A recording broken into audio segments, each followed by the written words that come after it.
And welcome to South East London Chamber of Commerce employment update with Emma Thompson of Thackray Wiulliams LLP. And I'm just going to let everybody know that we are recording today's session, and we'd like you to put your hands up if you'd like to speak or ask any questions.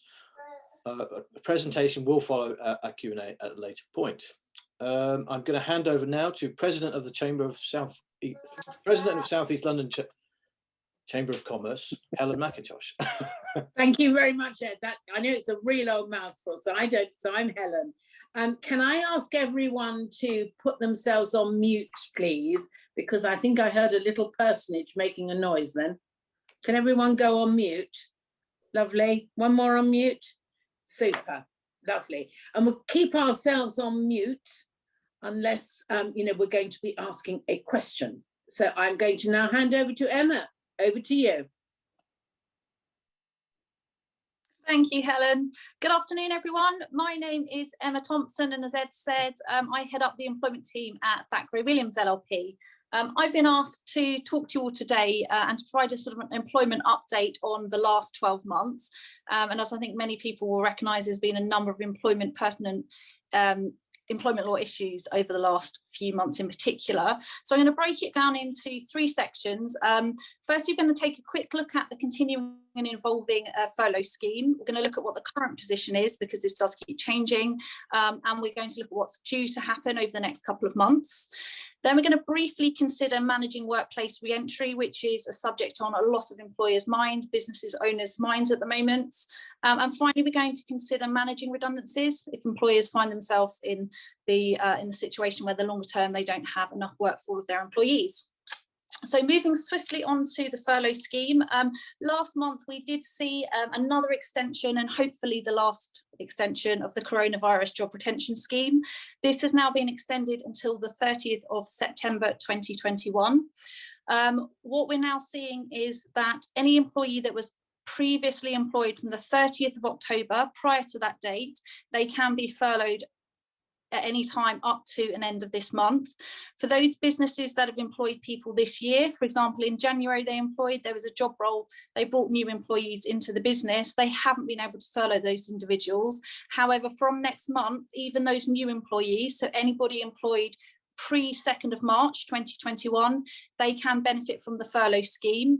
As we all know, the furlough scheme is a government scheme put in place to essentially preserve jobs. As a result of the pandemic, we've seen a lot of sort of downturn in particularly certain industries, for example, retail, where there's been real fluctuations of work. So it's a sort of a government grant that's there to protect these businesses. Employees, as a sort of stark contrast from the first iteration of the furlough scheme, employees don't have to have been previously furloughed to qualify now. So if you've got individuals in the business that were employed pre-2nd of March 2021, it is now possible to furlough them from the 1st of May. So we've got one more month, those late joiners in your business that can be furloughed, and you can take advantage of this government scheme, which is great. In terms of broad position for employers, do get an agreement in writing, a furlough agreement in writing, and those employees, they stay on your payroll scheme in exactly the same way. Pay obviously changes, and we're going to come and look at that in a moment, but you don't take them off your payroll scheme, and they still have contracts of employment which continue, so there's no break in their continuity of employment.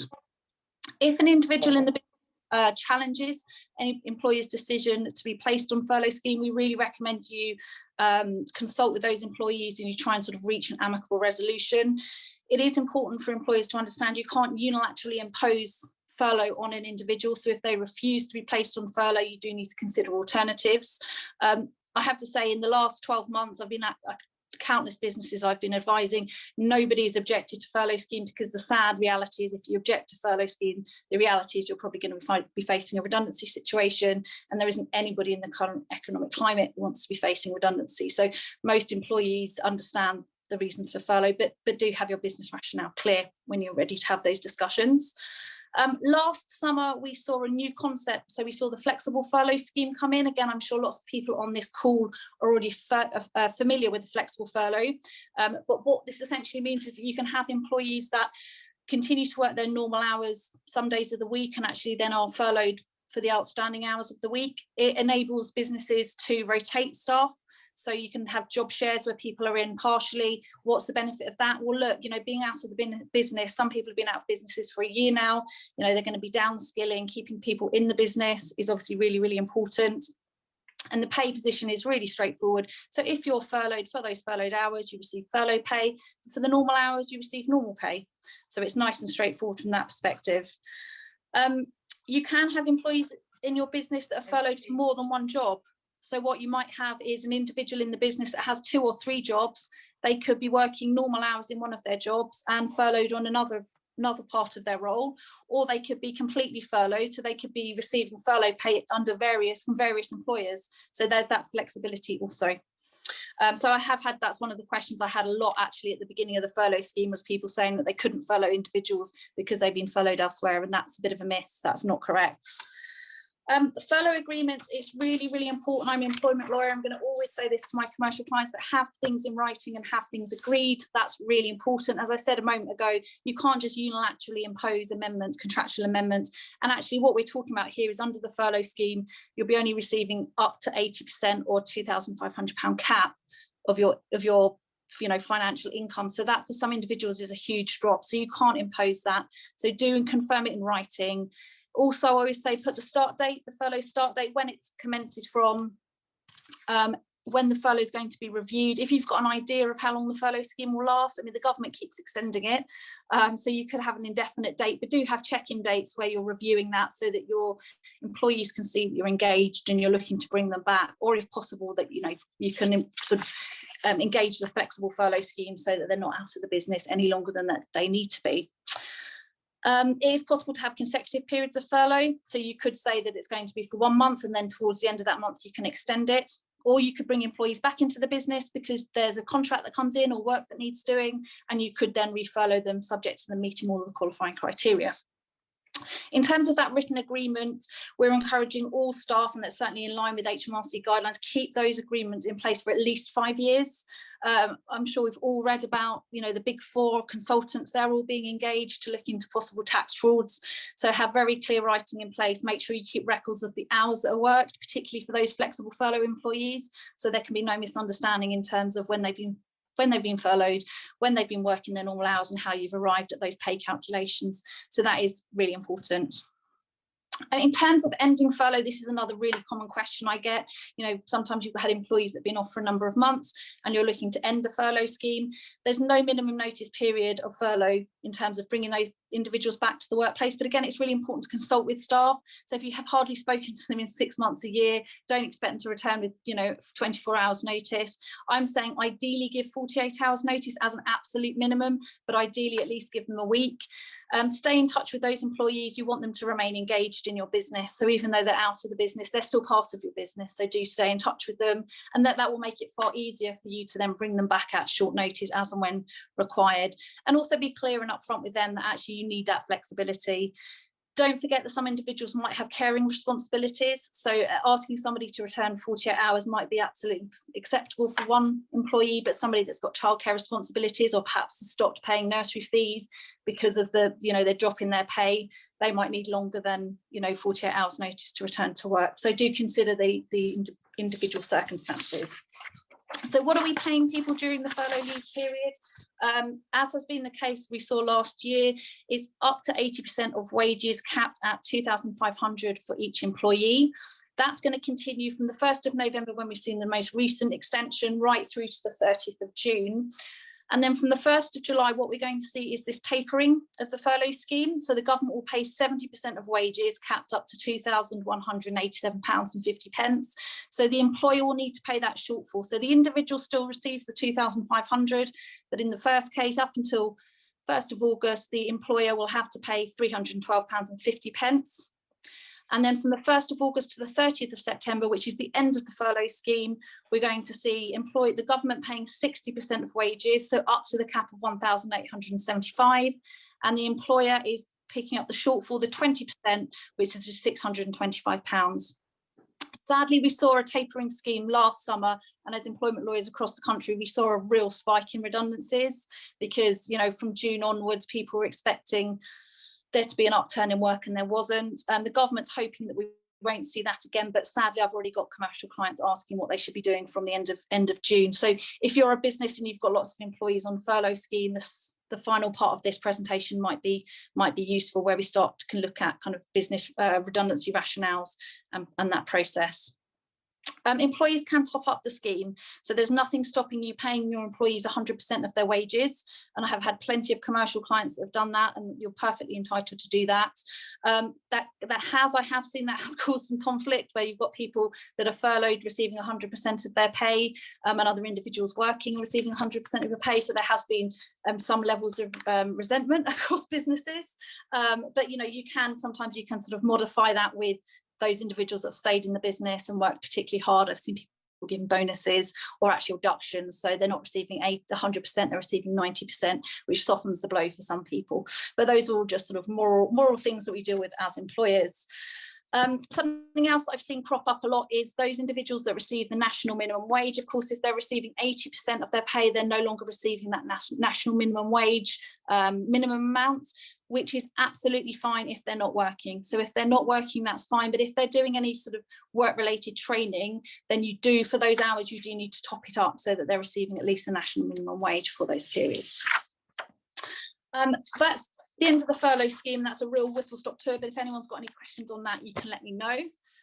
So let's just have a quick look at managing workplace re-entry, which, again, as a business owner, but as an employment lawyer, it's almost impossible to plan for at the moment, because all the goalposts keep getting changed and moved. I think the starting point I'm going to say to you all this morning is that the government work from home where possible continues to be the position, and that's what we're saying to all of our commercial clients, and that's what we're doing as a business. We don't expect that to change until the very earliest, sort of 21st of June, when the government's likely to provide us a bit more guidance on that. So if you have got staff that can work from home, you really should be facilitating that. But there are lots of employers and what the government call critical workers, where they've had to continue working throughout that period. If you've kind of got a quasi mix, then you're probably already really well set up, because I would expect you'll have all your COVID-19 secure measures in place. But some businesses, some workplaces, particularly offices, have been completely shut down. So you need to be aware of some of the obligations in terms of arranging for staff to come back to work. Again, and I talk about consultation all the time, but actually employment relationships are a two-way thing. So again, it's really, really important to consult with your staff. So if you're thinking about beginning to sort of manage workplace re-entry probably from July, start consulting with your staff. At Thackray Wiulliams, we've got a really proactive HR team, and they've been doing various surveys with our staff. So we've got an idea of what staff really enjoy working from home, which staff can't wait to get back to the office, what's people's perfect outcome. We've made no promises as a business. We've got about 160, 170 staff, but we've actually got a really good idea of how many days our staff want to work in the office and what their sort of perfect outcome is, so that we can consult with people and make sure that we get the best out of people when they come back. And it's a sort of a two-way relationship, which is Terry in HR will tell you this, it's really, really important to consult with individuals. In terms of the COVID secure guidelines, HSE is a fantastic starting place. The government has got sort of a really broad 5-step process in terms of bringing people back to work. So the first one is you need to have carried out a COVID-19 risk assessment. And that's not just kind of recognising there's some problems in the workplace. That's really going through sort of a detailed level of thought in terms of how those risks might arise. And we're talking about kind of the spread of the disease, the risk of transmission. They talk about developing and maintaining a sort of a hygiene procedure, which sounds very clinical, doesn't it? But we're talking about your gel stations, having plenty of those around the office, additional ones in your sort of toilet facilities. The government say you should help people to continue to work from home where it's all possible. Maintaining social distancing, so we've all seen the 2-metre arrows. We've got them sort of stuck all over our office as well, so you can stay 2 metres apart from your colleagues. And where that's not possible, you should look at alternatives to try and manage risk transmissions. So things like wearing masks, ventilation, keeping windows open. I know one of the things that Thackray Wiulliams says, we're no longer allowed to share food in the kitchen. So if it's your birthday, don't bring a cake in. Eat it all yourself, presumably. So yeah, that's the sort of things that that we kind of expect or encourage all of our commercial clients to think about. Everyone's risk assessment is going to be slightly different depending on your workplace. HSE says that everybody should have risk assessments in place, but if you've got 5 employees or less, you don't have to have it written down. For me, that's alarm bells. If you've gone through a risk assessment process, write it down. Employees are entitled to refuse to come to work if they don't believe they've got a healthy and safe work environment. And if you haven't got it written down, it's going to be very difficult to illustrate your thought processes. So do write it down, and do make sure that you can communicate that to all your staff so people feel generally comfortable about returning to work. And then moving on to redundancies. Hopefully I haven't lost too many people, but managing redundancies is the last subject for today. So this is what lots of businesses are sadly beginning to have to think about, because they've got the end of the furlough scheme on the horizon. And as I said a moment ago, we've got the tapering of the furlough scheme. So from 1st of July, that's going to start costing businesses money. The starting point for any redundancy situation is a business case, which might sound really, really obvious, but it isn't necessarily that obvious, because sometimes you just know you don't have enough work and you don't necessarily know why, but that there just isn't enough work. When communicating a message to staff, it's really important that you can be clear on the business rationale for why a redundancy situation has arisen. You've got to think about the individuals that are at risk of redundancy, but invariably you've got a whole business that you've got to bring along with you. So I think your message has to be really clear. At the moment, obviously, business cases are writing themselves. We've kind of had a global pandemic, and some sort of industries in particular have really, really struggled. But when you communicate your business rationale, think about what your personal circumstances are, the business's circumstances. Has there been a reduction in work types? And if there has, what parts of the business has been affected?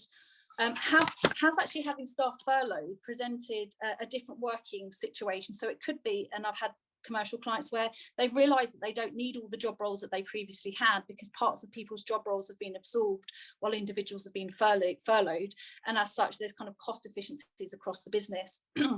And we've all seen and read that in the city, whole sort of tiers of management have been removed from some of the banks and things. You've seen lots and lots of redundancies. They've literally just sort of taken out those sections of the workplace, and there's, as a consequence, they've been sort of restructured. So be really clear on what the circumstances that affect your business, so that you can clearly and comprehensively communicate that to your staff.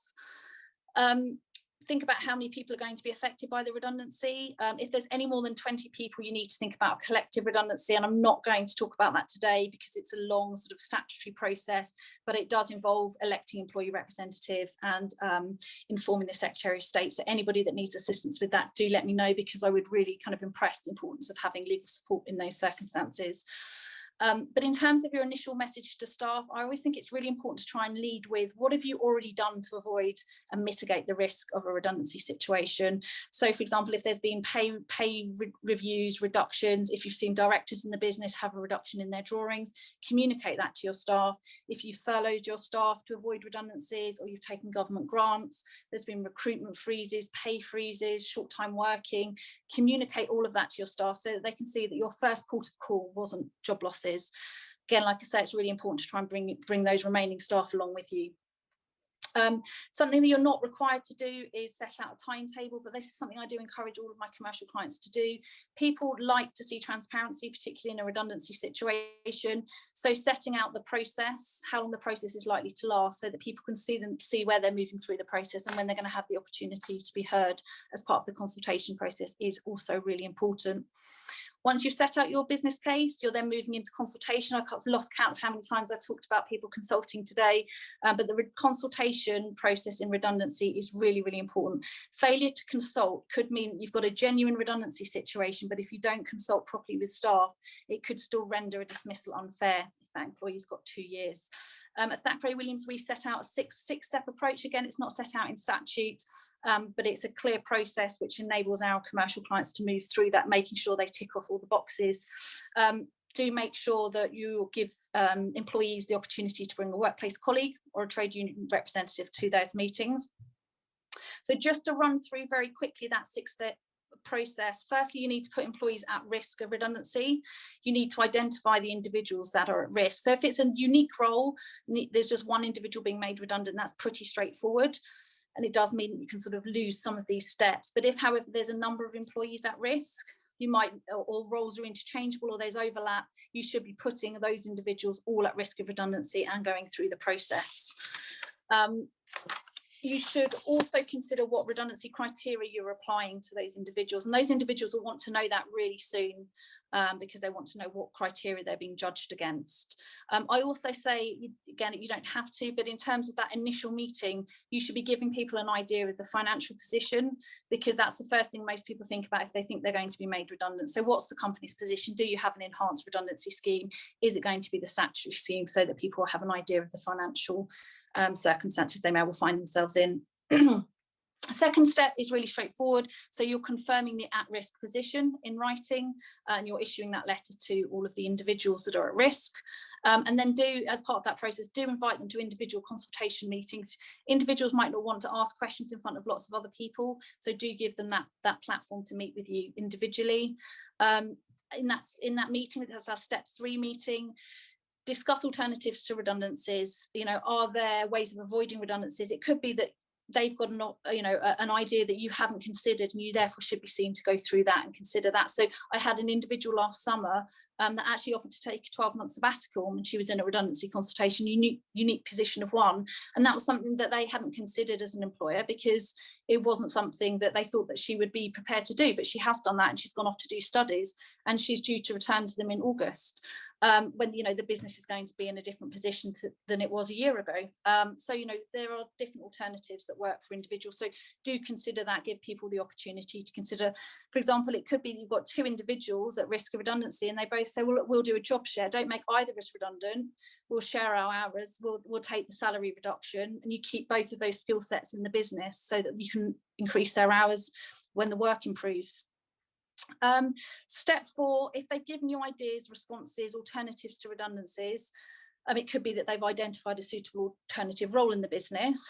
If you don't believe that they're suitable, or those mitigations aren't relevant, then confirm that in writing to them and be clear why that's not going to work. You should then meet with them in the step 5 meeting, explain that, discuss that with them, why it's not going to work and why you've been left with no option but to terminate their employment.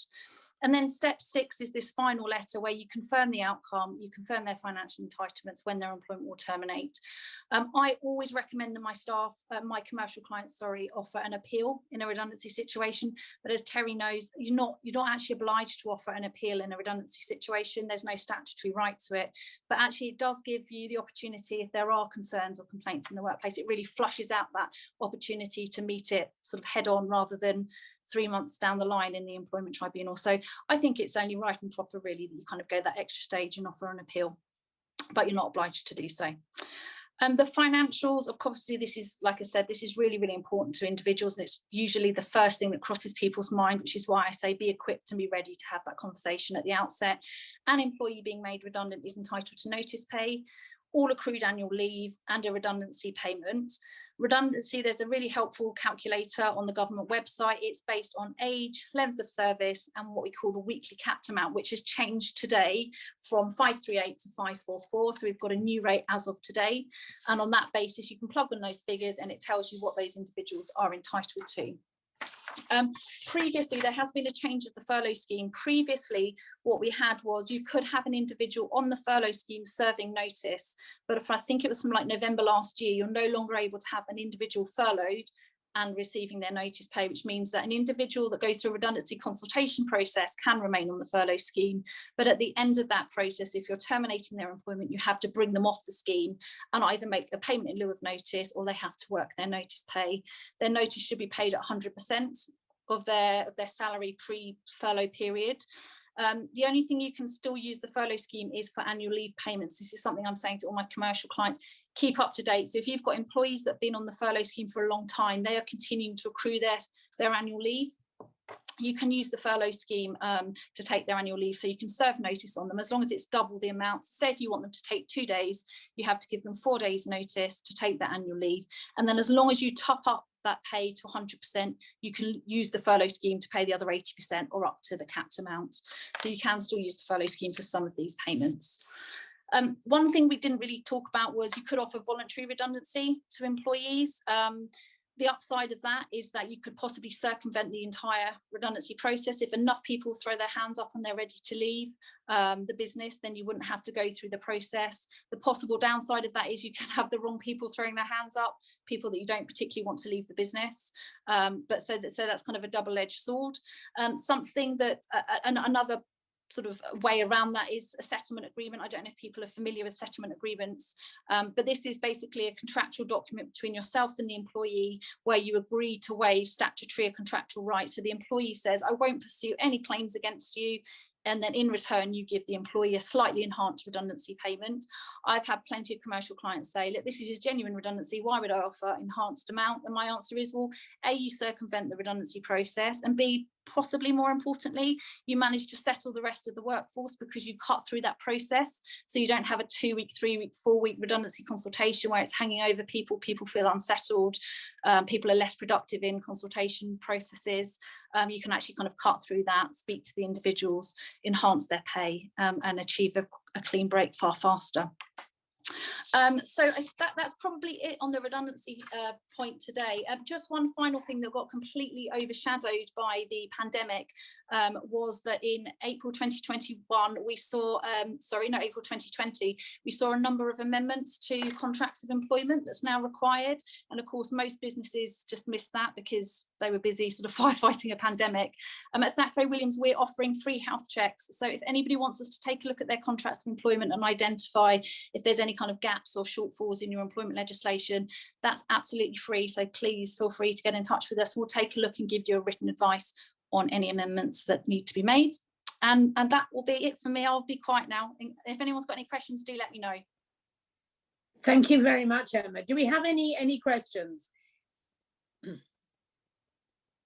Well, everyone's thinking. I've got one I'd like to ask, if I may. Of course. What about an employee who's been working from home during lockdown and now wants to work from home permanently? Do I have to agree with this, or can I just say no? The case, this is the case study. HR, and again, Terry will be familiar with this, but we've all been waiting for this case study of people being effectively able to work from home. And this is it. It's just happened over the last year. But I suppose to kind of cut through that and answer your question, you don't have to agree to people working from home, but you have to be able to give a good business reason if you're just saying no. And that's going to be so much harder for employers given where we're at and given that lots of employees have effectively worked from home. Again, I'm coming back to that consultation point, but trust and confidence is at the heart of all employment law. So I mean, I would suggest that you kind of speak to your employee and try and establish exactly why they want to work from home, what are the reasons for working from home, and see if you can sort of agree something with them. But if ultimately the reality is you need them in the business to function and you've got some really clear business reasons, then you can say no. Oh, thank you very much. Any